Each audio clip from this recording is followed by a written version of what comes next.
Hi friends, எல்லாம் எப்படி இருக்கீங்க? நல்லா இருக்கீங்களா? ரொம்ப நாளாக இது சாப்பிடணும்னு ஆசையாக இருந்துச்சு. அம்மா கிட்டேயும் சொன்னால் அம்மாவும் வாங்கிட்டு வந்து வச்சுட்டாங்க. ஆனால் அது சமைச்சு தரத்துக்குள்ளேயே அம்மாவுக்கு உடம்பு சரியில்லை. அதனால நானே செய்யலான்னு முடிவு பண்ணேன். அதுக்காக யூடியூப்ல நிறைய சர்ச் பண்ணி பார்த்துட்டு செய்யறதுக்கு பிளான் பண்ணிட்டேன். அம்மாவுக்கு 2 நாளாக உடம்பு சரியில்லை, அது உங்களுக்கே தெரியும். அப்போ எடுத்த வீடியோ தாங்க. இன்னைக்கு தான் ஸ்கூல் லீவ், அதனால தான் இன்னைக்கு வாய்ஸ் கொடுக்குறேன். அப்படி என்ன நான் ஆசைப்பட்டு கேட்டேன்னா பாஸ்தா. இதுதான் நான் பிறந்ததுலேருந்து 2வது டைம் பாஸ்தா சாப்பிட்றேன்.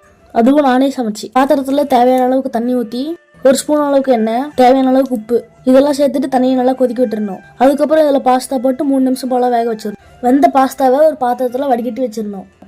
பாஸ்தா வடிச்ச உடனே அதுக்கு மேலே ஜில்லுன்னு தண்ணி ஊற்றிடணும்.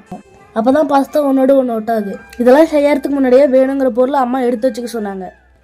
நானும் 10 டைமுக்கு மேலே வீடியோ பார்த்து தான் ரெடி பண்ணேன். ஆனாலும் ஒரு மிஸ்டேக் பண்ணிட்டேன். அதுவே எனக்கு இப்போ தான் தெரியுது. அது என்னன்னா, எண்ணெய்க்கு பதிலாக பட்டர் போட்டு தான் செய்யணும். பட்டரும் வீட்டில் இருந்துச்சு, அம்மாவும் சொன்னாங்க. ஆனால் நான் தான் மறந்துட்டேன். பட்டருக்கு பதிலாக எண்ணெயை ஊற்றிட்டேன். அந்த எண்ணெயில் பொடி பொடியாக நறுக்கி வச்ச பூண்டும் வெங்காயம் போட்டுக்கணும். அன்னைக்கு வீட்டில் ஸ்வீட் கார்னும் கேரட் மட்டும் தான் இருந்துச்சு. அதை தேவையான அளவுக்கு சேர்த்துட்டேன்.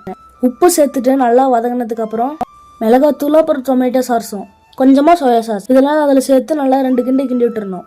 வேக வச்சு எடுத்த பாஸ்தாவே அதில் சேர்த்துடணும். சேர்த்துட்டு கொஞ்சமாக பெப்பர் தூள், அப்புறமா கொத்தமல்லி தழை இதெல்லாம் சேர்த்து 2 கிண்டிட்டு அடுப்பு ஆஃப் பண்ணிடணும். அதுக்கடுத்து ஒரு பவுலில் மாற்றிட்டு எல்லாரும் ஷேர் பண்ணி சாப்பிட ஆரம்பிச்சிட்டோம். உண்மையாலுமே சூப்பராக இருந்துச்சு.